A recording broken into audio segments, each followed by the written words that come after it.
आज की वीडियो में बात करेंगे कि यूरोप के कंट्री मोल्डोवा का वीज़ा आप कैसे लगा सकते हैं पाकिस्तान से। तो इसका पाकिस्तान के लिए ई वीज़ा है जैसे कि सर्बिया और अल्बानिया का है।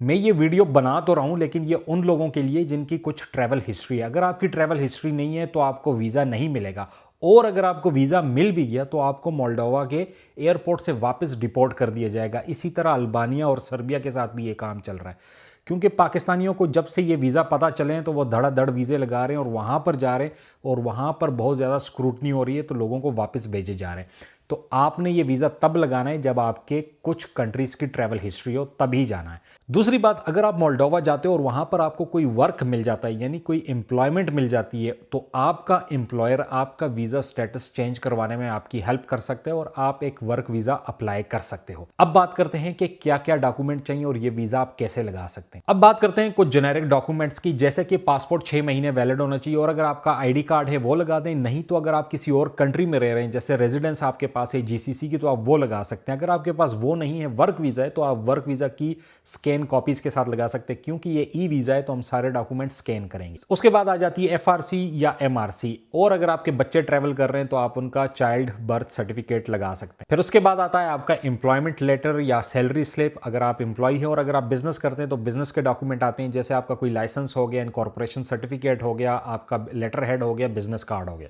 उसके बाद आ जाती है बैंक स्टेटमेंट। वैसे रूल के हिसाब से तो इतने पैसे नहीं चाहिए, लेकिन मैं आपको जो बात बता रहा हूं आपने वही करनी है। अगर आपके अकाउंट में 10 लाख का बैलेंस है, आपने तभी ये वीजा लगाना है, अदरवाइज आपका वीजा रिजेक्ट हो जाएगा बेस्ड ऑन इनसफिशिएंट फंड्स। उसके बाद कुछ स्पेसिफिक डॉक्यूमेंट्स हैं, जैसे ट्रैवल इंश्योरेंस चाहिए जिसमें मेडिकल इंश्योरेंस होना चाहिए। इसके ऊपर मैं वीडियो बना चुका हूं, मेरी प्रोफाइल पर जाकर आप देख सकते हैं।